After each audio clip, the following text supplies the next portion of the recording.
आज मैं मुंशी प्रेमचंद द्वारा लिखित उपन्यास गोदान का छठा भाग सुनाने जा रही हूँ। शुरू करने से पहले हमारे चैनल को लाइक, शेयर और सब्सक्राइब करें और बेल आइकन को दबाना ना भूलें। हम लोगों को आपसे ऐसी ही आशा है। हम अब तक झूठे देवताओं के सामने नाक रगड़ते रगड़ते हार गए और कुछ हाथ न लगा।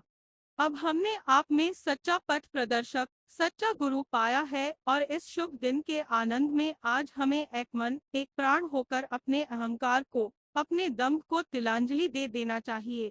हम में आज से कोई ब्राह्मण नहीं है, कोई शूद्र नहीं है, कोई हिंदू नहीं है, कोई मुसलमान नहीं है, कोई ऊंच नहीं है, कोई नीच नहीं है। हम सब एक ही माता के बालक, एक ही गोद के खेलने वाले, एक ही थाली के खाने वाले भाई है। जो लोग भेदभाव में विश्वास रखते हैं, जो लोग पृथकता और कट्टरता के उपासक हैं, उनके लिए हमारी सभा में स्थान नहीं है। जिस सभा के सभापति पूज्य ओंकारनाथ जी जैसे विशाल हृदय व्यक्त हो, उस सभा में ऊंच नीच का, खान पान का और जाति पांति का भेद नहीं हो सकता। जो महानुभाव एकता में और राष्ट्रीयता में विश्वास न रखते हों, वे कृपा करके यहाँ से उठ जाएं। राय साहब ने शंका की, मेरे विचार में एकता का यह आशय नहीं है कि सब लोग खान पान का विचार छोड़ दें। मैं शराब नहीं पीता, तो क्या मुझे इस सभा से अलग हो जाना पड़ेगा? मालती ने निर्मम स्वर में कहा, बेशक अलग हो जाना पड़ेगा। आप इस संघ में रहकर किसी तरह का भेद नहीं रख सकते।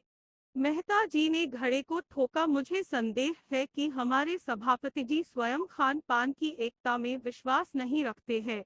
ओंकारनाथ का चेहरा जर्द पड़ गया। इस बदमाश ने यह क्या बेवक्त की शहनाई बजा दी।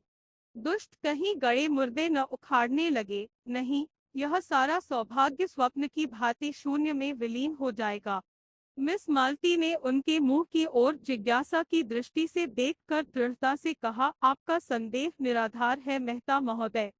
क्या आप समझते हैं कि राष्ट्र की एकता का ऐसा अनन्य उपासक, ऐसा उदारचेता पुरुष, ऐसा रसिक कवि इस निरर्थक और लज्जाजनक भेद को मान्य समझेगा? ऐसी शंका करना उसकी राष्ट्रीयता का अपमान करना है। ओंकारनाथ का मुखमंडल प्रदीप्त हो गया। प्रसन्नता और संतोष की आभा झलक पड़ी। मालती ने उसी स्वर में कहा, और इससे भी अधिक उनकी पुरुष भावना का। एक रमणी के हाथों से शराब का प्याला पाकर वह कौन भद्र पुरुष है जो इनकार कर दे? यह तो नारी जाति का अपमान होगा, उस नारी जाति का जिसके नयन बाणों से अपने हृदय को बिंधवाने की लालसा पुरुष मात्र में होती है, जिसकी अदाओं पर मर मिटने के लिए बड़े बड़े महीप लालायित रहते हैं। लाइए बोतल और प्याले और दौर चलने दीजिए। इस महान अवसर पर किसी तरह की शंका, किसी तरह की आपत्ति राष्ट्रद्रोह से कम नहीं। पहले हम अपने सभापति की सेहत का जाम पिएंगे। बर्फ, शराब और सोडा पहले ही से तैयार था। मालती ने ओंकारनाथ को अपने हाथों से लाल विष से भरा हुआ ग्लास दिया और उन्हें कुछ ऐसी जादू भरी चितवन से देखा कि उनकी सारी निष्ठा, सारी वर्ण श्रेष्ठता काफूर हो गई। मन ने कहा, सारा आचार विचार परिस्थितियों के अधीन है। आज तुम दरिद्र हो, किसी मोटर कार को धूल उड़ाते देखते हो तो ऐसा बिगड़ते हो कि उसे पत्थरों से चूर चूर कर दो, लेकिन क्या तुम्हारे मन में कार की लालसा नहीं है? परिस्थिति ही विधि है और कुछ नहीं। बाप दादों ने नहीं पी थी, न पी हो। उन्हें ऐसा अवसर ही कब मिला था? उनकी जीविका पोथी पत्रों पर थी। शराब लाते कहाँ से और पीते भी तो जाते कहाँ? फिर वह तो रेलगाड़ी पर न चढ़ते थे, कल का पानी न पीते थे, अंग्रेजी पढ़ना पाप समझते थे। समय कितना बदल गया है। समय के साथ अगर नहीं चल सकते तो वह तुम्हें पीछे छोड़कर चला जाएगा। ऐसी महिला के कोमल हाथों से विष भी मिले तो शिरोधार्य करना चाहिए। जिस सौभाग्य के लिए बड़े बड़े राजे तरसते हैं, वह आज उनके सामने खड़ा है। क्या वह उसे ठुकरा सकते हैं? उन्होंने ग्लास ले लिया और सिर झुकाकर अपनी कृतज्ञता दिखाते हुए एक ही सांस में पी गए और तब लोगों को गर्व भरी आंखों से देखा, मानो कह रहे हो, अब तो आपको मुझ पर विश्वास आया। क्या समझते हैं, मैं निरा पोंगा पिंडत हूँ। अब तो मुझे दंभी और पाखंडी कहने का साहस नहीं कर सकते। हाल में ऐसा शोरगुल मचा कि कुछ न पूछो, जैसे पिटारे में बंद गहगे निकल पड़े हों। वाह देवी जी, क्या कहना है। कमाल है मिस मालती, कमाल है। तोड़ दिया, नमक का कानून तोड़ दिया, धर्म का किला तोड़ दिया, नेम का घड़ा फोड़ दिया। उकारनाथ के कंठ के नीचे शराब का पहुंचना था कि उनकी रसिकता वाचाल हो गई। मुस्कुराकर बोले, मैंने अपने धर्म की थाती मिस मालती के कोमल हाथों में सौंप दी और मुझे विश्वास है वह उसकी यथोचित रक्षा करेंगी। उनके चरण कमलों के इस प्रसाद पर मैं ऐसे 1000 धर्मों को न्योछावर कर सकता हूँ। कहकों से हाल गूंज उठा। संपादक जी का चेहरा फूल उठा था, आंखें झुकी पड़ती थीं। दूसरा ग्लास भरकर बोले, यह मिस मालती की सेहत का जाम है, आप लोग पिए और उन्हें आशीर्वाद दें। लोगों ने फिर अपने अपने ग्लास खाली कर दिए। उसी वक्त मिर्जा खुर्शीद ने एक माला लाकर संपादक जी के गले में डाल दी और बोले, सज्जनों, सिद्वी ने अभी अपने पूज्य सदर साहब की शान में एक कसीदा कहा है, आप लोगों की इजाजत हो तो सुनाऊं। चारों तरफ से आवाजें आई, हाँ हाँ, जरूर सुनाइए। उकारनाथ भंग तो आए दिन पिया करते थे और उनका मस्तिष्क उसका अभ्यस्त हो गया था, मगर शराब पीने का उन्हें यह पहला अवसर था। भंग का नशा मंथर गति से एक स्वप्न की भांति आता था और मस्तिष्क पर मेघ के समान छा जाता था। उनकी चेतना बनी रहती थी। उन्हें खुद मालूम होता था कि इस समय उनकी वाणी बड़ी लच्छेदार है और उनकी कल्पना बहुत प्रबल। शराब का नशा उनके ऊपर सिंह की भांति झपटा और दबोच बैठा। वह कहते कुछ है, मुंह से निकलता कुछ है, फिर यह ज्ञान भी जाता रहा। वह क्या कहते हैं और क्या करते हैं, इसकी सुधि ही न रही। यह स्वप्न का रोमानी वैचित्र्य न था, जागृति का वह चक्कर था जिसमें साकार निराकार हो जाता है। न जाने कैसे उनके मस्तिष्क में यह कल्पना जाग उठी कि कसीदा पढ़ना कोई बड़ा अनुचित काम है। मेज पर हाथ पटक कर बोले, नहीं, कदापि नहीं। यहाँ कोई कसीदा नहीं होगा, नहीं होगा। हम सभापति हैं, हमारा हुक्म है। हम अभी इस सभा को तोड़ सकते हैं, अभी तोड़ सकते हैं, सभी को निकाल सकते हैं। कोई हमारा कुछ नहीं कर सकता। हम सभापति हैं, कोई दूसरा सभापति नहीं है। मिर्जा ने हाथ जोड़कर कहा, हुजूर, इस कसीदे में तो आपकी तारीफ की गई है। संपादक जी ने लाल पर ज्योतिहीन नेत्रों से देखा, तुम हमारी तारीफ क्यों की? क्यों की? बोलो, क्यों हमारी तारीफ की? हम किसी का नौकर नहीं है, किसी के बाप का नौकर नहीं है, किसी साले का दिया नहीं खाते। हम खुद संपादक है, हम बिजली का संपादक है, हम उसमें सबका तारीफ करेगा। देवी जी, हम तुम्हारा तारीफ नहीं करेगा। हम कोई बड़ा आदमी नहीं है, हम सबका गुलाम है, हम आपका चरण रज है। मालती देवी हमारी लक्ष्मी, हमारा सरस्वती, हमारी राधा। यह कहते हुए वे मालती के चरणों की तरफ झुके और मुंह के बल फर्श पर गिर पड़े। मिर्जा खुर्शीद ने दौड़कर उन्हें संभाला और कुर्सियां हटाकर वहीं जमीन पर लिटा दिया। फिर उनके कानों के पास मुंह ले जाकर बोले, राम राम, सत्य है, कहिए तो आपका जनाजा निकालें। राय साहब ने कहा, कल देखना कितना बिगड़ता है, एक एक को अपने पत्र में रगे देगा और ऐसा ऐसा रगे देगा कि आप भी याद करेंगे। एक ही दुष्ट है, किसी पर दया नहीं करता, लिखने में तो अपना जोड़ नहीं रखता। ऐसा गधा आदमी कैसे इतना अच्छा लिखता है, यह रहस्य है। कई आदमियों ने संपादक जी को उठाया और ले जाकर उनके कमरे में लिटा दिया। उधर पंडाल में धनुष यज्ञ हो रहा था। कई बार इन लोगों को बुलाने के लिए आदमी आ चुके थे। कई हुक्काम भी पंडाल में आ पहुंचे थे। लोग उधर जाने को तैयार हो रहे थे कि सहसा एक अफगान आकर खड़ा हो गया।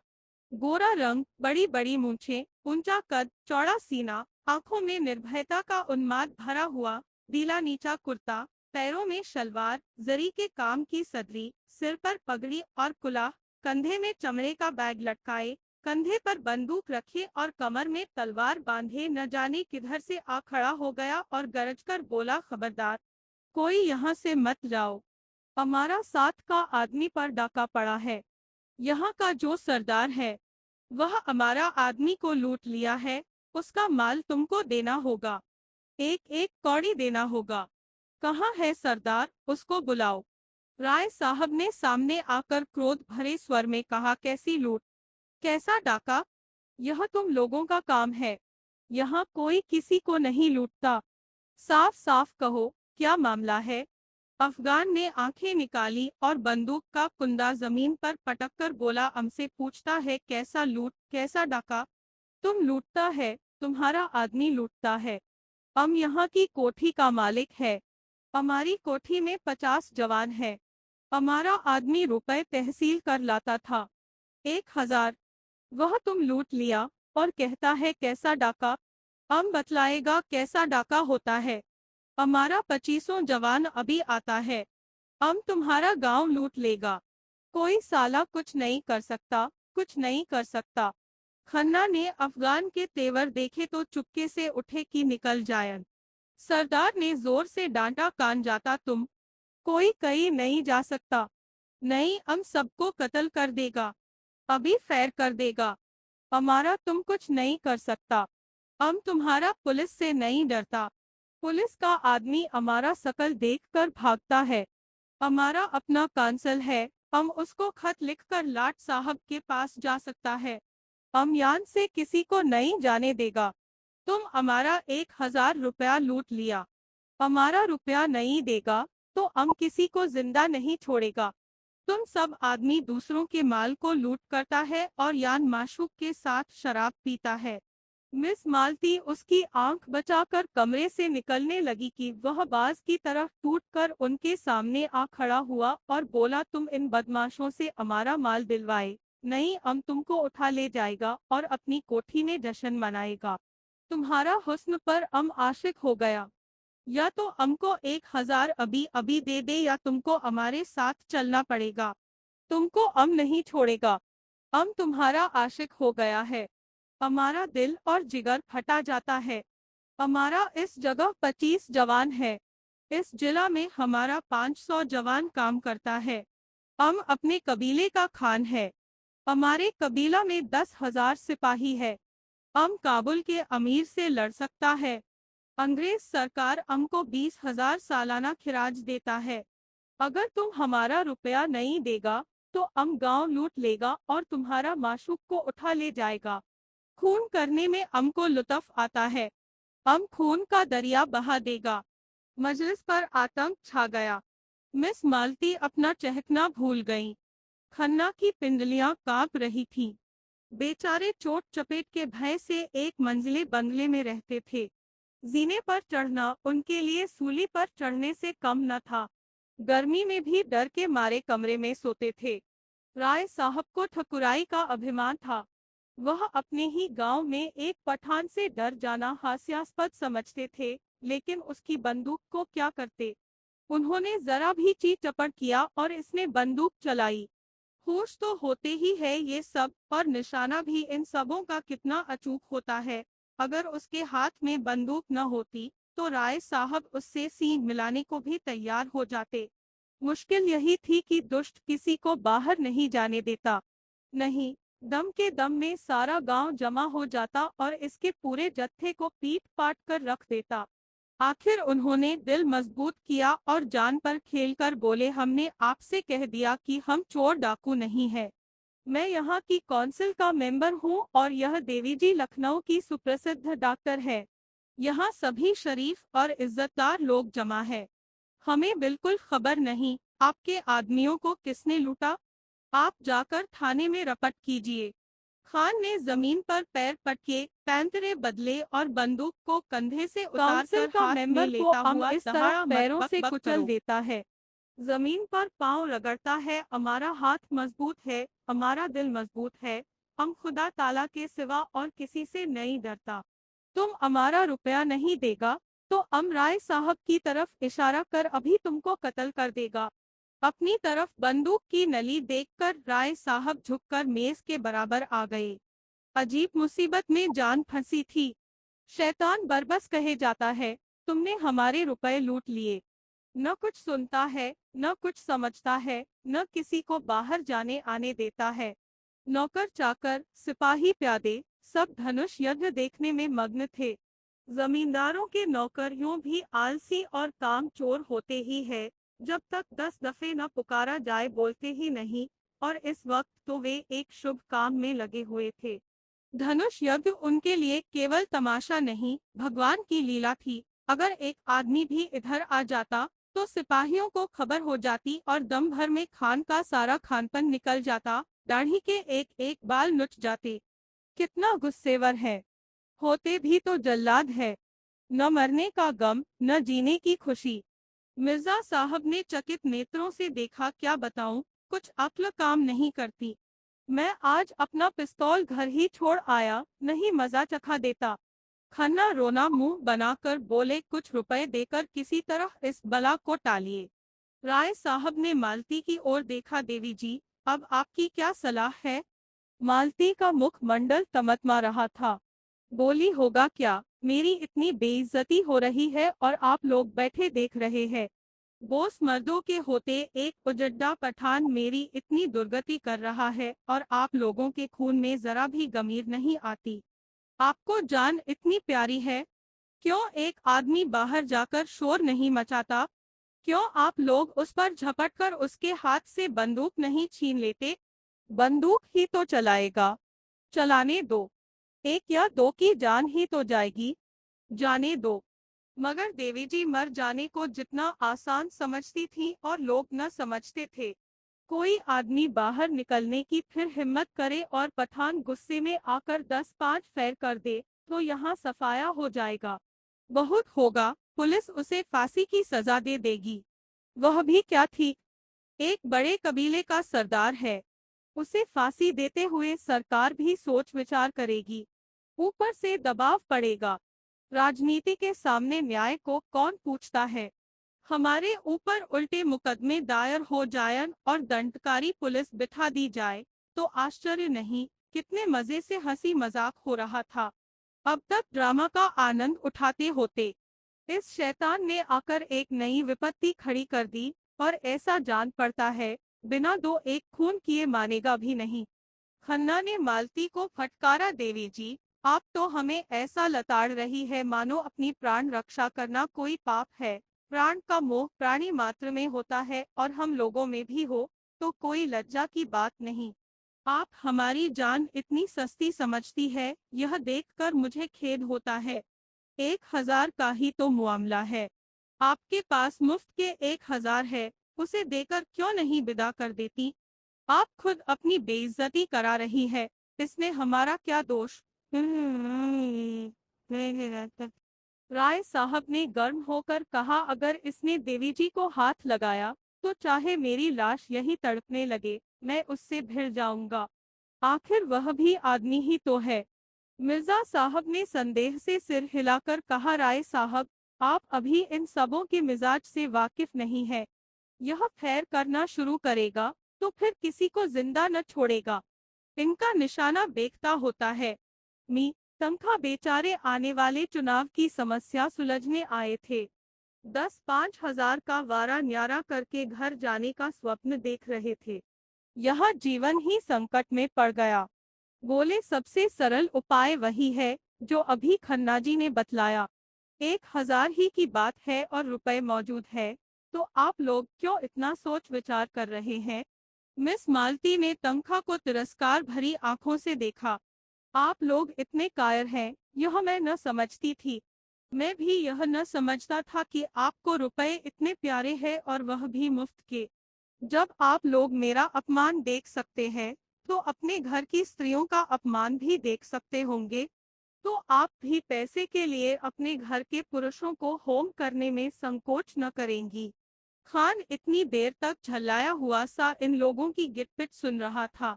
एकाएक गरज कर बोला, अब नहीं मानेगा। इतनी देर यहाँ खड़ा है, तुम लोग कोई जवाब नहीं देता। जेब से सीटी निकालकर तुमको एक लम्हा और देता है। अगर तुम रुपया नहीं देता तो सीटी बजाएगा और हमारा 25 जवान यहाँ आ जाएगा। बस। फिर आंखों में प्रेम की ज्वाला भरकर उसने मिस मालती को देखा। तुम हमारे साथ चलेगा दिलदार, तुम्हारे ऊपर फिदा हो जाएगा। अपना जान तुम्हारे कदमों पर रख देगा। इतना आदमी तुम्हारा आशिक है, मगर कोई सच्चा आशिक नहीं। सच्चा इश्क क्या है, हम दिखा देगा। तुम्हारा इशारा पाते ही हम अपने सीने में खंजर चुबा सकता है। मिर्जा ने घिघियाकर कहा, देवी जी, खुदा के लिए इस मूजी को रुपए दे दीजिए। खन्ना ने हाथ जोड़कर याचना की, हमारे ऊपर दया करो मिस मालती। राय साहब तनकर बोले, हरगिज नहीं। आज जो कुछ होना है, हो जाने दीजिए। या तो हम खुद मर जाएंगे, या इन जालिमों को हमेशा के लिए सबक दे देंगे। तनखा ने राय साहब को डांट बताई, शेर की मांग में घुसना कोई बहादुरी नहीं है। मैं इसे मूर्खता समझता हूँ। मगर मिस मालती के मनोभाव कुछ और ही थे। खां के लालसा प्रदीप्त नेत्रों ने उन्हें आश्वस्त कर दिया था और अब इस कांड में उन्हें मनचलेपन का आनंद आ रहा था। उनका हृदय कुछ देर इन नरपुंगवों के बीच में रहकर उनके बर्बर प्रेम का आनंद उठाने के लिए ललचा रहा था। शिष्ट प्रेम की दुर्बलता और निर्जीवता का उन्हें अनुभव हो चुका था। आज अक्खड़ अनघड़ पठानों के उन्मत्त प्रेम के लिए उनका मन दौड़ रहा था, जैसे संगीत का आनंद उठाने के बाद कोई मस्त हाथियों की लड़ाई देखने के लिए दौड़े। उन्होंने खां साहब के सामने जाकर निश्शंक भाव से कहा, तुम्हें रुपए नहीं मिलेंगे। खान ने हाथ बढ़ाकर कहा, तो हम तुमको लूट ले जाएगा। तुम इतने आदमियों के बीच से हमें नहीं ले जा सकता। हम तुमको 1000 आदमियों के बीच से ले जा सकता है। तुमको जान से हाथ धोना पड़ेगा। हम अपने माशूक के लिए अपने जिस्म का एक एक बोटी नुचवा सकता है। उसने मालती का हाथ पकड़कर खींचा। उसी वक्त होरी ने कमरे में कदम रखा। वह राजा जनक का माली बना हुआ था और उसके अभिनय ने देहातियों को हंसाते हंसाते लौटा दिया था। उसने सोचा, मालिक अभी तक क्यों नहीं आए? वह भी तो आकर देखें कि देहाती इस काम में कितने कुशल होते हैं। उनके यार दोस्त भी देखें। कैसे मालिक को बुलाए? वह अवसर खोज रहा था और ज्यों ही मोहलत मिली, दौड़ा हुआ यहाँ आया, मगर यहाँ का दृश्य देखकर भौचक्का सा खड़ा रह गया। सब लोग चुप्पी साधे, थर थर कांपते, कातर नेत्रों से खान को देख रहे थे और खान मालती को अपनी तरफ खींच रहा था। उसकी सहज बुद्धि ने परिस्थिति का अनुमान कर लिया। उसी वक्त राय साहब ने पुकारा, होरी, दौड़ कर जा और सिपाहियों को बुला ला, जल्द दौड़। होरी पीछे मुड़ा था कि खान ने उसके सामने बंदूक तान कर डांटा, कहाँ जाता है स्वर, हम गोली मार देगा। होरी गंवार था। लाल पगड़ी देखकर उसके प्राण निकल जाते थे, लेकिन मस्त सांड पर लाठी लेकर पिल पड़ता था। वह कायर न था, मारना और मरना दोनों ही जानता था, मगर पुलिस के हथकंडों के सामने उसकी एक न चलती थी। बंधे बंधे कौन फिरे, रिश्वत के रुपए कहाँ से लाए, बाल बच्चों को किस पर छोड़े, मगर जब मालिक ललकारते हैं, तो फिर किसका डर? तब तो वह मौत के मुंह में भी कूद सकता है। उसने झपट कर खान की कमर पकड़ी और ऐसा अड़ंगा मारा कि खान चारों खाने चित्त जमीन पर आ रहे और लगे पश्तों में गालियां देने। होरी उनकी छाती पर चढ़ बैठा और जोर से दाढ़ी पकड़कर खींची। दाढ़ी उसके हाथ में आ गई। खान ने तुरंत अपनी कुलाह उतार फेंकी और जोर मारकर खड़ा हो गया। अरे, यह तो मिस्टर मेहता है। वही। लोगों ने चारों तरफ से मेहता को घेर लिया। कोई उनके गले लगता, कोई उनकी पीठ पर थपकियां देता था और मिस्टर मेहता के चेहरे पर न हंसी थी न गर्व, चुपचाप खड़े थे, मानो कुछ हुआ ही नहीं। मालती ने नकली रोष से कहा, आपने यह बहुरूपपन कहाँ सीखा? मेरा दिल अभी तक धड़ धड़ कर रहा है। मेहता ने मुस्कुराते हुए कहा, जरा इन भले आदमियों की जवानमर्दी की परीक्षा ले रहा था। जो गुस्ताखी हुई हो, उसे क्षमा कीजिएगा। जब समाप्त हुआ तो उधर रंगशाला में धनुष युद्ध समाप्त हो चुका था और सामाजिक प्रहसन की तैयारी हो रही थी, मगर इन सज्जनों को उससे विशेष दिलचस्पी न थी। केवल मिस्टर मेहता देखने गए और आदि से अंत तक जमे रहे। उन्हें बड़ा मजा आ रहा था। बीच बीच में तालियां बजाते थे और फिर कहो का आग्रह करके अभिनेताओं को प्रोत्साहन भी देते जाते थे। राय साहब ने इस प्रहसन में एक मुकदमेबाज देहाती जमींदार का खाका उड़ाया था। कहने को तो प्रहसन था, मगर करुणा से भरा हुआ।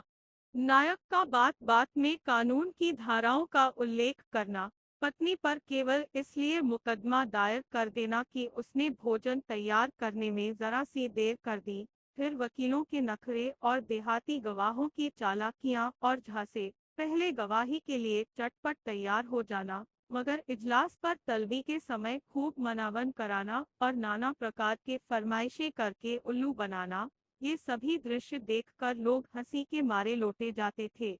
सबसे सुंदर वह दृश्य था जिसमें वकील गवाहों को उनके बयान रटा रहा था।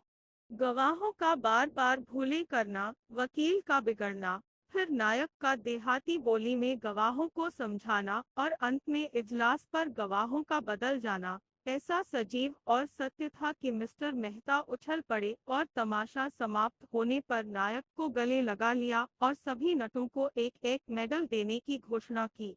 राय साहब के प्रति उनके मन में श्रद्धा के भाव जाग उठे। राय साहब स्टेज के पीछे ड्रामे का संचालन कर रहे थे।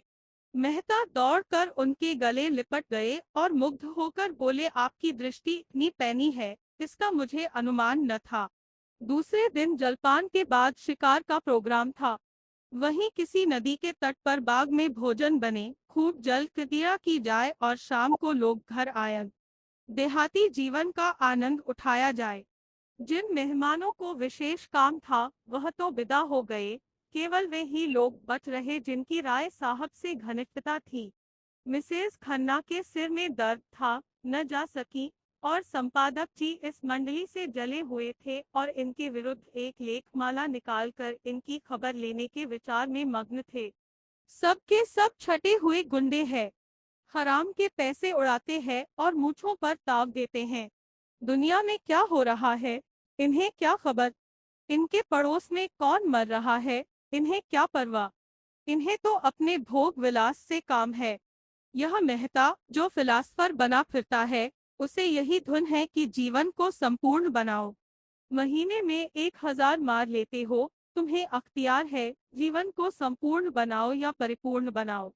जिसको यह फिक्र दबाए डालती है कि लड़कों का ब्याह कैसे हो, या बीमार स्त्री के लिए वैद्य कैसे आए, या अब की घर का किराया किसके घर से आएगा, वह अपना जीवन कैसे संपूर्ण बनाए।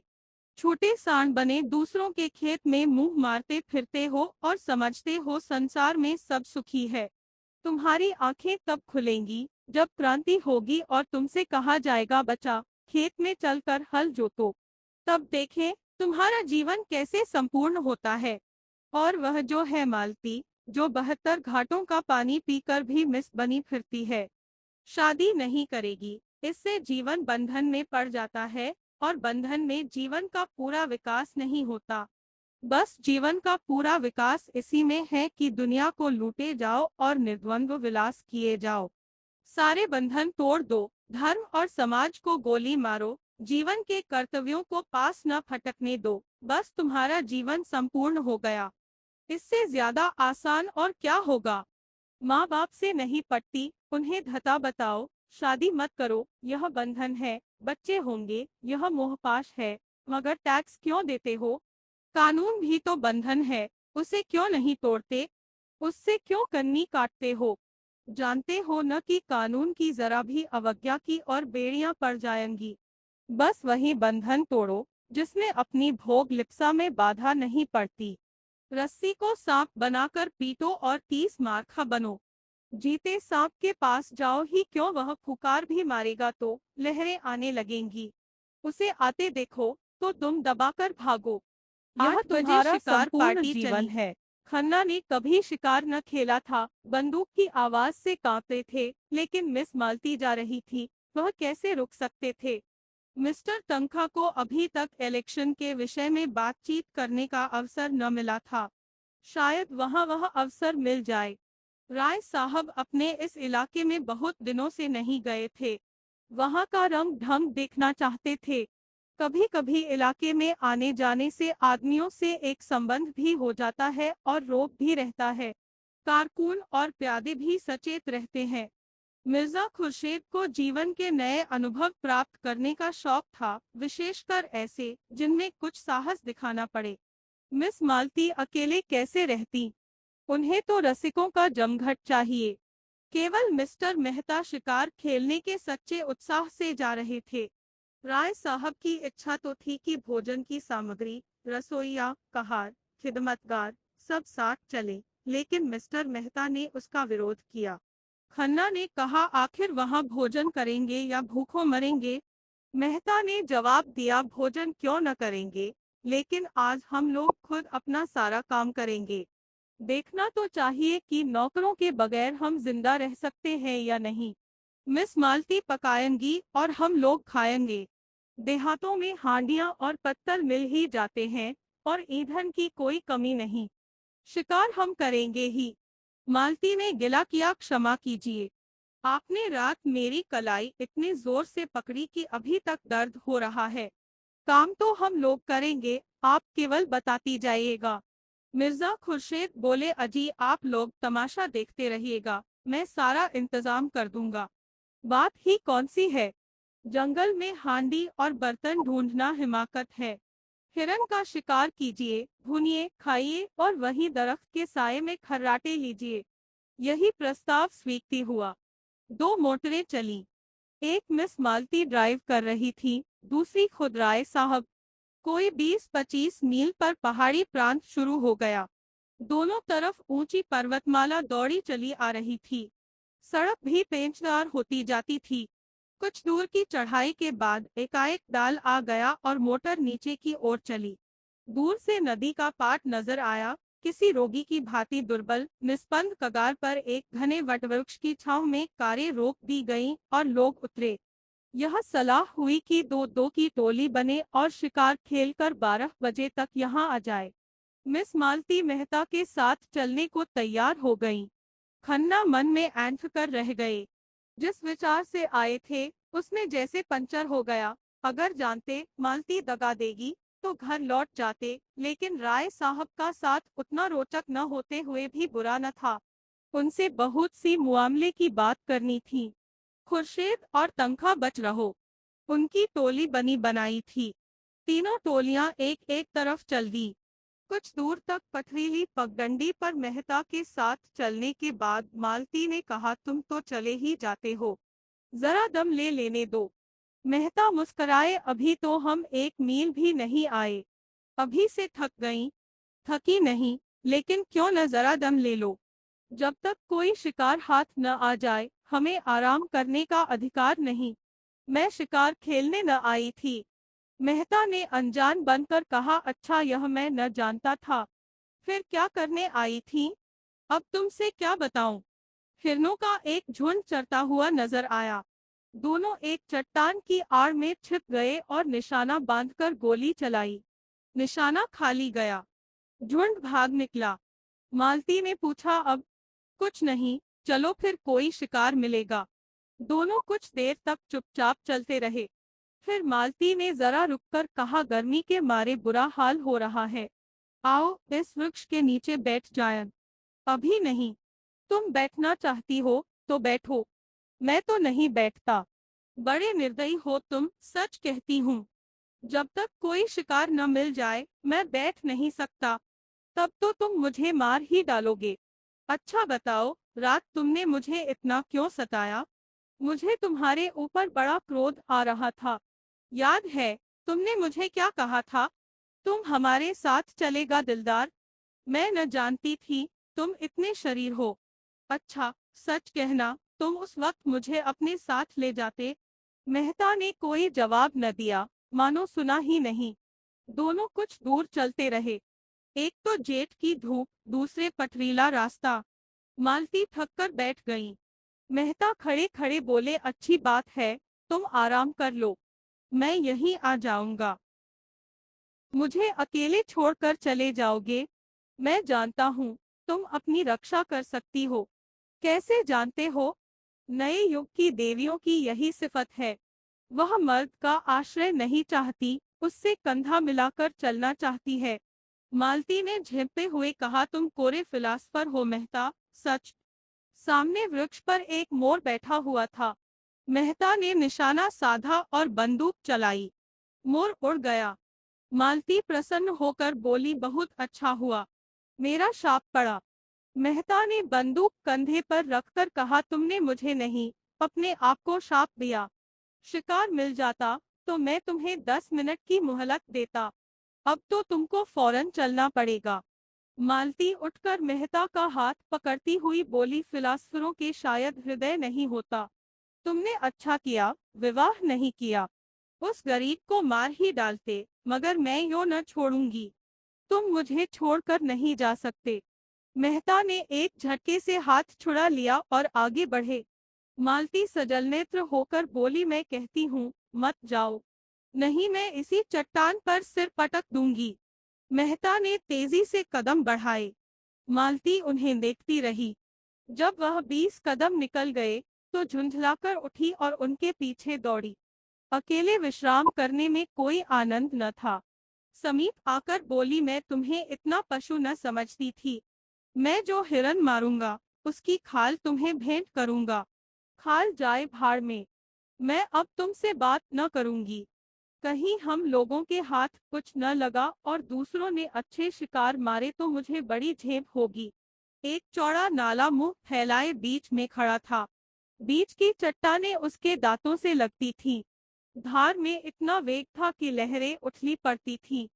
सूर्य मध्याह्न पर आ पहुंचा था और उसकी प्यासी किरणें जल में क्रीड़ा कर रही थीं। मालती ने प्रसन्न होकर कहा, अब तो लौटना पड़ा। क्यों? उस पार चलेंगे, यहीं तो शिकार मिलेंगे। धारा में कितना वेग है, मैं तो बह जाऊंगी। अच्छी बात है, तुम यहीं बैठो, मैं जाता हूँ। हाँ आप जाइए, मुझे अपनी जान से बैर नहीं है। मेहता ने पानी में कदम रखा और पांव साधते हुए चले। ज्यों-ज्यों आगे जाते थे, पानी गहरा होता जाता था, यहाँ तक कि छाती तक आ गया। मालती अधीर हो उठी। शंका से मन चंचल हो उठा। ऐसी विकलता तो उसे कभी न होती थी। ऊंचे स्वर में बोली, पानी गहरा है, ठहर जाओ, मैं भी आती हूँ। नहीं नहीं, तुम फिसल जाओगी, धार तेज है। कोई हरज नहीं, मैं आ रही हूँ, आगे न बढ़ना, खबरदार।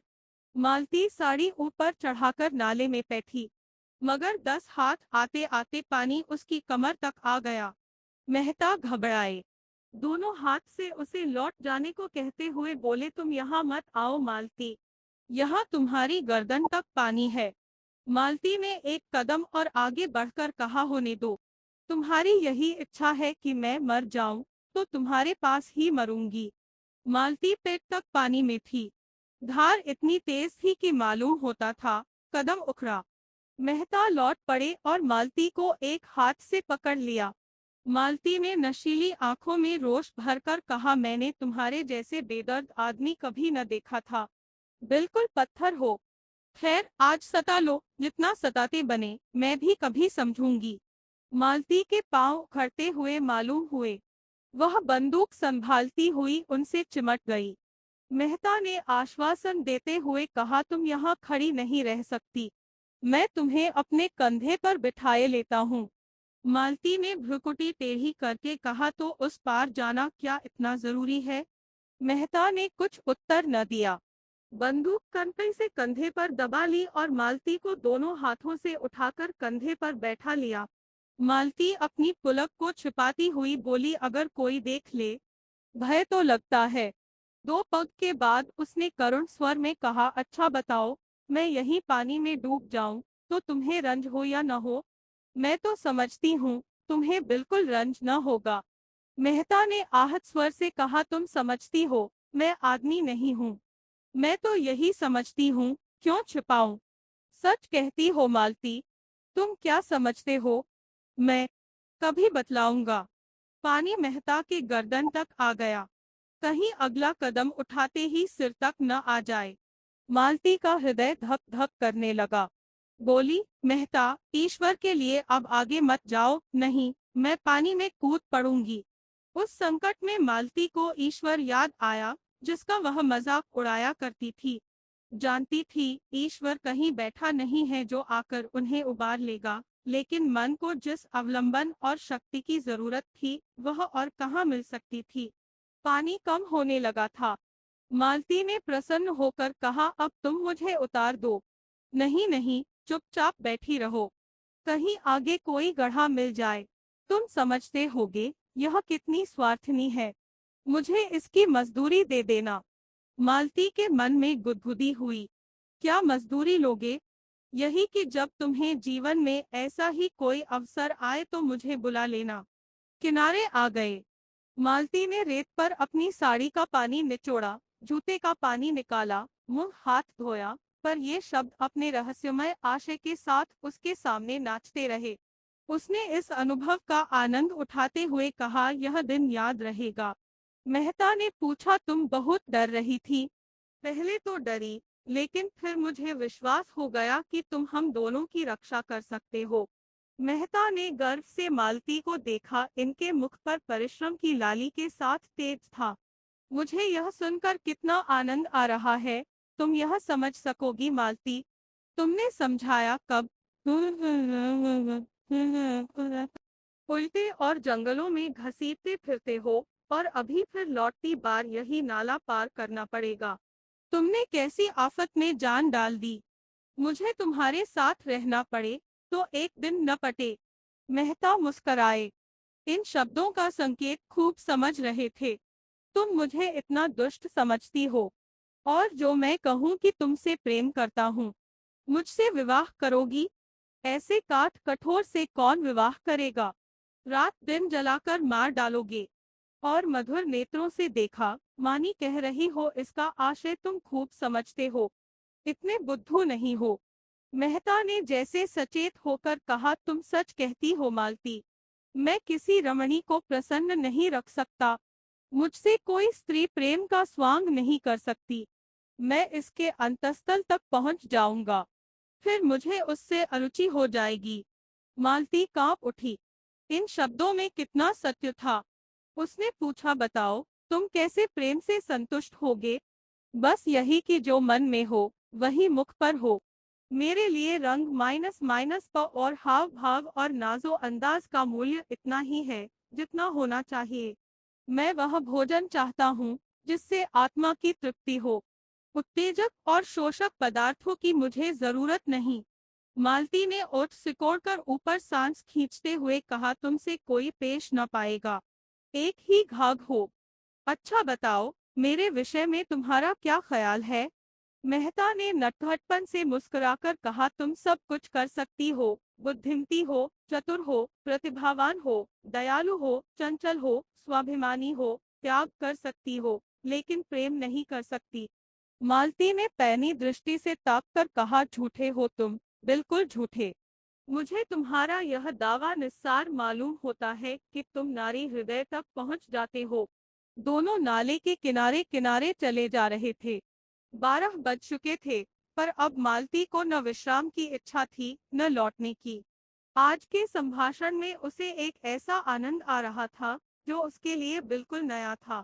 उसने कितने ही विद्वानों और नेताओं को एक मुस्कान में, एक चितवन में, एक रसीले वाक्य में उल्लू बनाकर छोड़ दिया था। ऐसी बालू की दीवार पर वह जीवन का आधार नहीं रख सकती थी।